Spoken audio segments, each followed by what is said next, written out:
ou qui ont besoin de ce service dans leur langue. Donc, en fait, de là est venue toute l'idée de ce service-là qui serait plus adapté aux Lim Hadashim ou aux étrangers qui aimeraient avoir surtout ce service-là dans leur langue pour qu'ils comprennent exactement sur quoi ils signent, dans quoi ils s'engagent. Parce qu'on va dire que de prendre un prêt immobilier, c'est un choix, c'est une opération à long terme. Donc, ce serait quand même bien de comprendre sur quoi dans quoi on s'engage et sur quoi on signe et un petit peu connaître un petit peu tout ce domaine-là. Donc, je vais vous parler un petit peu d'une manière générale de la procédure du prêt immobilier pour l'octroi d'un prêt immobilier. Tout d'abord, dans un premier temps, on va tout d'abord vérifier la capacité de remboursement du client. Donc, si vous avez par exemple des revenus d'Israël, ce sera assez simple, c'est des relevés de compte, des fiches de paye, ou si vous avez une société, ce sera quelques documents sur la société. Si c'est des revenus de l'étranger, on peut aussi les prendre en compte. Donc, on vous demandera aussi des attestations par rapport à vos revenus de l'étranger. Donc, par exemple, l'avis d'imposition, si vous êtes salarié, des fiches de paye. Si vous êtes gérant de société, ce sera aussi des documents sur la société. Et avec tout cet ensemble de documents qu'on vous demandera, on va vérifier votre capacité de remboursement. Une fois le stade de la vérification de la capacité de remboursement, on pourra avoir un accord de principe. Pour l'accord de principe, je vais vous expliquer un petit peu par rapport au taux de financement, par exemple. La première chose qui est dans l'accord de principe, c'est aussi le taux de financement que vous demandez. En tant que Israélien. Un Israélien qui achète un premier bien en Israël, il aura le droit jusqu'à 75% de financement. Un Israélien qui achète à partir du deuxième bien, s'il n'a pas l'intention de vendre le premier bien, alors en fait le deuxième bien sera considéré comme un bien à l'investissement. Pour le bien à l'investissement, la banque pourra vous financer jusqu'à 50% de ce même bien. Si vous avez l'intention de vendre le premier bien et acheter le deuxième bien, vous pouvez demander jusqu'à 70%. Donc ça, c'est un petit peu par rapport au taux de financement. Un étranger qui achètera en Israël, dans tous les cas, ce sera considéré comme un bien à l'investissement. Donc ce sera jusqu'à 50% de financement du bien. Ça, donc c'est par rapport au taux de financement. Capacité de remboursement, je vous ai expliqué un petit peu, c'est par rapport à votre capacité de remboursement suite à l'étude de votre dossier par rapport aux revenus et aux engagements en cours. Un autre point aussi qui est important quand vous faites une demande de crédit, c'est aussi l'âge. L'âge jusqu'auquel vous devez avoir fini le crédit. Pour un premier bien, en général, il faudra finir le crédit jusqu'à l'âge de 74 ans. Pour un bien qui sera à l'investissement, c'est possible que dans certains cas, on vous laisse même plus. Donc, vous pouvez prendre un prêt jusqu'à 30 ans, jusqu'à une période de 30 ans. Il faut toujours veiller à respecter cette limitation par rapport à l'âge aussi. Ensuite, Rachel, si vous voyez des questions entre-temps. Non, t'inquiète, vas-y Laura, t'inquiète. N'hésitez pas, je réponds aux questions entre-temps aussi. Ensuite, là maintenant, je vous explique. Ça, c'était un petit peu toutes les limitations et la pré-demande. Une fois que vous avez l'accord de crédit, que la banque vous a accordé en fonction de vos revenus, qu'elle a vérifié vos revenus, elle vous a dit, voilà, vous avez le droit jusqu'à tel pourcent de financement, tel montant, sur une telle période. Alors ensuite, le client va chercher, en fait, dans le cadre de cet accord de crédit, va chercher un bien qui correspond à l'accord qu'il a reçu et sur lequel la banque peut le suivre. Une fois que le client aura trouvé le bien, on va en fait… je vois les questions, je réponds, je finis juste là et je réponds à la question. Une fois que le client aura trouvé le bien qu'il souhaite acquérir, on va en fait faire passer le dossier au département juridique qui préparera tous les documents pour la suite du crédit. Pour la suite de crédit, on vous demande aussi une expertise. Donc, quand je vous ai parlé des taux de financement, c'est dans le cas d'un achat d'un particulier, ce sera par exemple jusqu'à 50% de financement, ce sera jusqu'à 50% de financement sur la valeur la plus basse entre l'expertise qu'on vous demandera de faire et le contrat que vous avez signé. Donc si par exemple vous avez signé un bien selon le contrat à 2 millions et que finalement l'expertise revient à 1,9 million et que vous avez reçu un accord de principe sur 50% de financement, ce sera 50% de financement sur 1,9 million, le plus faible entre les deux, entre l'expertise et le bien, et le contrat, pardon. Dans le cas où vous achetez d'un promoteur, alors à ce moment-là, dans la majorité des cas, vous n'avez pas besoin de faire une expertise. On ira seulement selon le contrat que vous avez signé, la valeur du bien selon le contrat. J'ai vu passer une question par rapport au remboursement anticipé. Alors, pour répondre à cette question, je vais juste parler d'abord des types de taux qui se pratiquent en Israël. Donc, en fait, en Israël, il y a plusieurs types de taux. Vous pouvez choisir des taux fixes, des taux variables, des taux semi-variables. Donc, on va passer pour le premier type de taux. Ce sont les taux variables. Les taux variables selon le prime. Le prime, c'est lié au taux directeur de la Banque centrale israélienne. Aujourd'hui, le prime est à 1,60. Et en fait, le taux que vous allez avoir sur ce parcours-là dépendra du prime. Donc, c'est un taux variable qui peut être réactualisé une fois par mois selon la décision de la Banque centrale israélienne. Ils peuvent, une fois par mois, décider d'augmenter, de diminuer ou de laisser inchanger le prime. Le taux d'intérêt directeur est donc indirectement le prime. Donc, une fois par mois, ça peut être réactualisé. Et en fonction de ça aussi, votre taux sur cette partie-là, sur le crédit, pourra être réactualisé. Dans ce parcours-là, vous pouvez faire des remboursements anticipés sans pénalité à tout moment. Un autre avantage de ce parcours-là, c'est que parmi tous les parcours, ce sera le parcours qui aura le taux de départ le plus faible.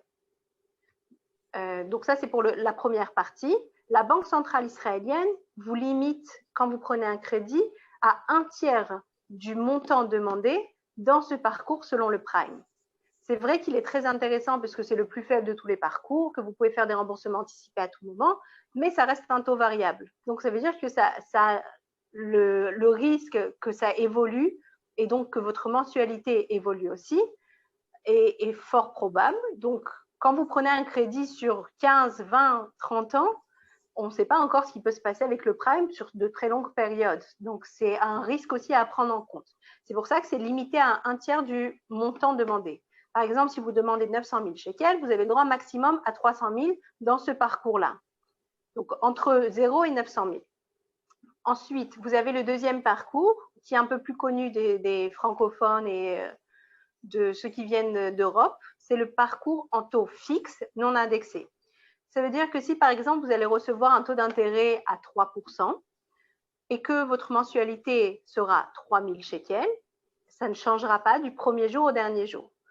Donc, 3 000 shekels du premier jour au dernier jour, peu importe ce qui se passera sur les taux du marché, peu importe ce qui se passera avec l'inflation, inflation par inflation, vous savez exactement du premier jour au dernier jour combien vous allez payer. Maintenant, donc l'avantage, c'est un petit peu cette sécurité qu'il n'y ait pas de fluctuation dans votre mensualité sur cette partie-là. Mais c'est possible qu'il y ait des pénalités en cas de remboursement anticipé. Donc en Israël, il y en a souvent qui me font la comparaison par rapport à ailleurs. Il n'y a pas de négociation possible sur les pénalités en cas de remboursement anticipé. C'est selon le marché. C'est pareil dans toutes les banques. Donc en fait, je vous explique grosso modo l'idée, comment ils calculent les pénalités. Donc la pénalité, en fait, elle sera seulement dans le cas où les taux d'intérêt du marché ont diminué par rapport au taux d'intérêt que vous avez reçu. Si par exemple, vous avez reçu un taux d'intérêt à 3% et que dans 5 ans, par exemple, vous voulez faire un remboursement anticipé sur cette partie-là, ils vérifieront quels sont les taux du marché. Si par exemple, ça a augmenté à 4%, il n'y a pas de pénalité. Si ça a diminué à 2,5%, la pénalité, elle sera en fait le différentiel de taux d'intérêt. C'est un petit peu, grosso modo, ça se passe comme ça, un différentiel de taux d'intérêt sur le montant restant dû. Donc ça, c'est par rapport aux pénalités. Après, vous avez un parcours qui est entre les deux, ce qui s'appelle le 5+5. C'est que vous avez en fait des ports de sortie tous les 5 ans. Donc, c'est un petit peu les différents parcours que vous avez. Sur le taux fixe et sur le 5+5, vous avez l'option soit de demander le parcours indexé à l'inflation ou non indexé à l'inflation. Si c'est indexé à l'inflation, le taux d'intérêt en lui-même sera plus faible, mais en fait, il faudra prendre en compte l'inflation qui peut s'accumuler sur le capital. Donc, alors, trop compliqué à attraper. Ben, en fait, ça, c'est Alain qui nous a déjà envoyé. Doucement, doucement, je vous explique toutes les possibilités. Et après, c'est pas attrape-piège. C'est en fait chaque client selon son besoin.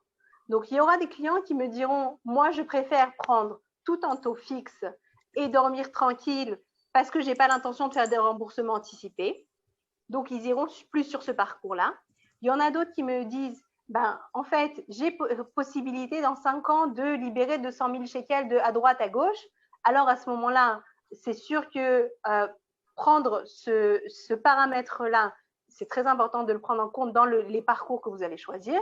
Parce que si vous avez l'intention dans 5 ans de libérer, de faire un remboursement anticipé partiel, alors à ce moment-là, oui, le prendre en compte depuis le début. Et choisir une partie où vous êtes en semi-variable, par exemple, où vous avez tous les 5 ans des ports de sortie. Donc, en fait, le système israélien marche comme ça. Et en fonction de chaque client, vous essayez avec le conseiller pour voir qu'est-ce qui vous conviendrait le mieux. Chaque parcours a des avantages et des inconvénients. Il suffit juste de les ajuster en fonction du besoin des clients. Donc, j'espère que ça a été un petit peu… Je ne sais pas qui c'est qui a fait la remarque, mais j'espère que ça a été un petit peu plus clair. C'est Alain qui a fait la remarque. OK. Alors, voilà. Avec plaisir. N'hésitez pas si vous avez d'autres questions. On est là pour ça, pour essayer de justement vous aider à comprendre. C'est sûr qu'il y a plusieurs clients qui viennent après plusieurs années et qui nous disent de pouvoir… par exemple, quelqu'un qui a pris un prêt il y a quelques années qui était indexé à l'inflation. Ça ne convient pas forcément à tout le monde. Parce qu'il y a certains clients qui viennent après plusieurs années. Au début, ils ont remboursé un petit peu du capital et entre-temps, l'indexation s'est rajoutée sur le capital et ils s'aperçoivent qu'en fait, le solde restant dû n'a quasiment pas changé par rapport au montant qu'ils ont demandé.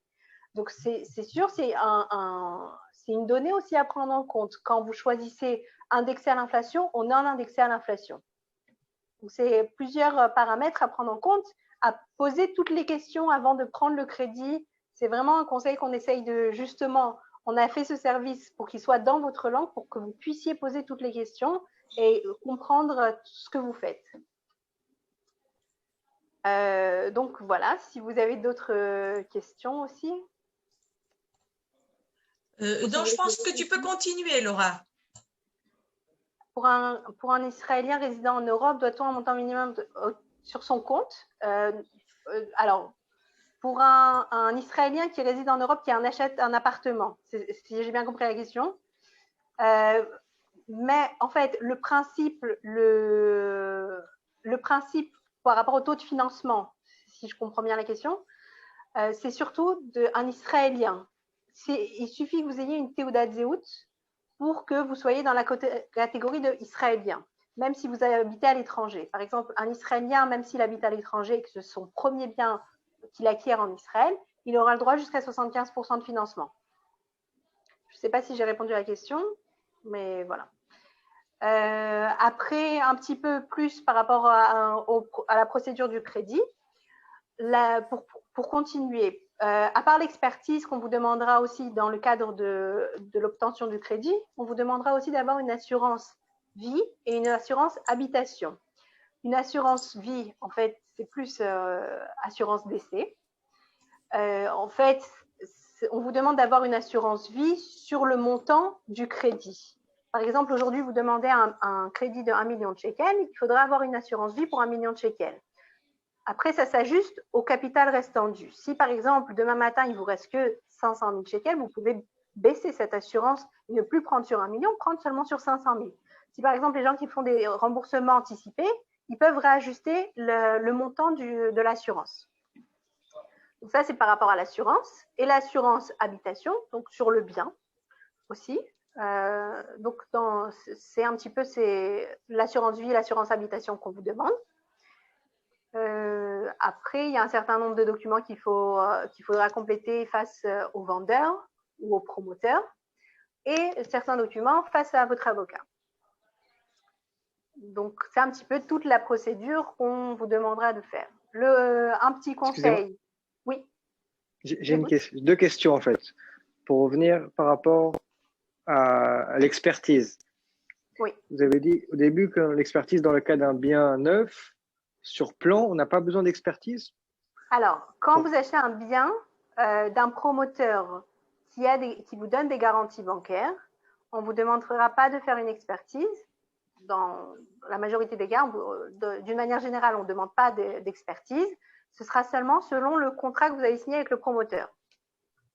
Là, moi, je m'occupe d'un crédit. On m'a demandé quand même de faire une expertise. Donc, il ne va pas sur place pour voir, mais par rapport au plan, il fait quand même expertise pour regarder vraiment la valeur.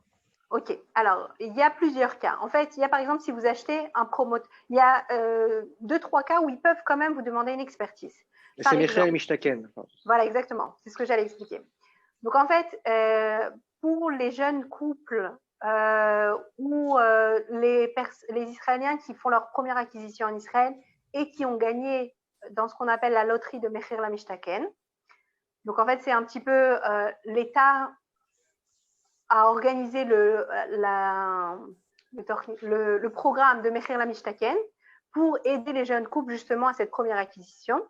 Et en fait, le prix est bien moins cher que celui du marché. Donc, en fait, par exemple, le taux de financement dans ce cas-là, ce sera jusqu'à 90% du contrat ou jusqu'à 75% de financement de la valeur réelle selon l'expertise. Donc, en fait, c'est pour ça, dans certains cas, quand les clients veulent demander plus de 75% du contrat, on demandera alors à ce moment-là de faire une expertise pour pouvoir réévaluer la vraie valeur du bien que la personne achète dans le cadre de ce Mecher la Mishtaken. Donc, c'est pour ça que dans ces cas-là, on demande.